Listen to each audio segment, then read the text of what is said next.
My name is Jonathan Lewis, and I work for the Center for Public Policy Priorities here in Austin, Texas. Sorry about the confusion earlier. You'd think I would understand technology being a young man, but not always. So I'm just here to bring a couple stats about the program to you. There's about 3 million kids that are participating in school lunch every day in Texas, and we have only about 300,000 kids participating in the summer meal program during the summer. And that's through an incredible amount of sponsors. We have 700 sponsors in the state of Texas, and they have over 6,000 sites that they operate during the summer. Working with TDA, or the Department of Agriculture, their main priorities are ensuring compliance,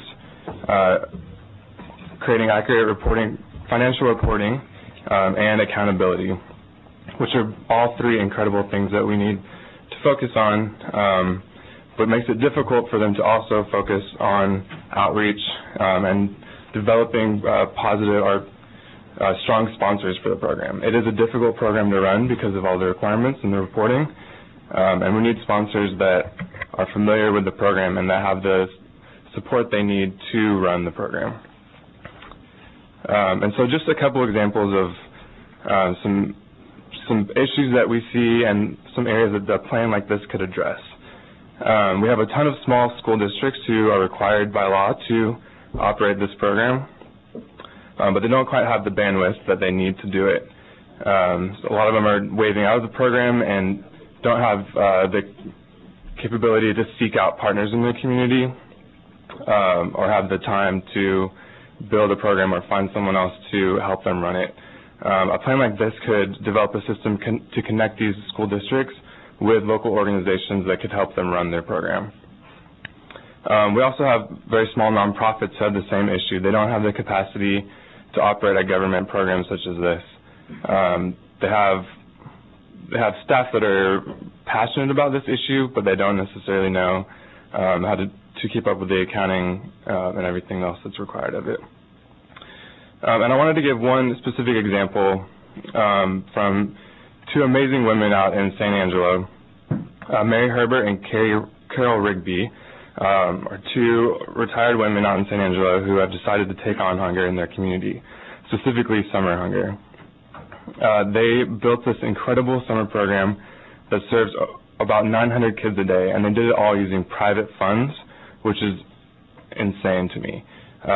Nowhere else have we seen this kind of structure and this program, built on private dollars. The problem that they're having is maintaining these private funds is an increasing problem for them because funders move on, they want to do other things, and the resources are being spent on food costs when they could be spent to do outreach and coordinate and spend money on activities that the sites need.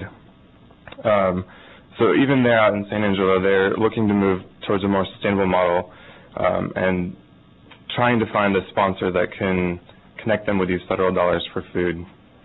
And a plan like this is something that could definitely increase their ability to do so. So that was all I wanted to mention today. Sorry for the delay earlier, but thank you for your time. Thank you. Are there any questions? Yes, Jonathan, appreciate your testimony there. You're saying that 92% of the summer food service program sponsors' applications are submitted incorrectly. What is the nature of So the summer meal application is a very long and very detailed application. Not only do the sponsors have to fill out a ton of information about their organization, they also have to fill out a ton of information about every single site that they're operating. And the questions that they're being asked are not always clear to the sponsors because they don't know what the department is wanting to get from them.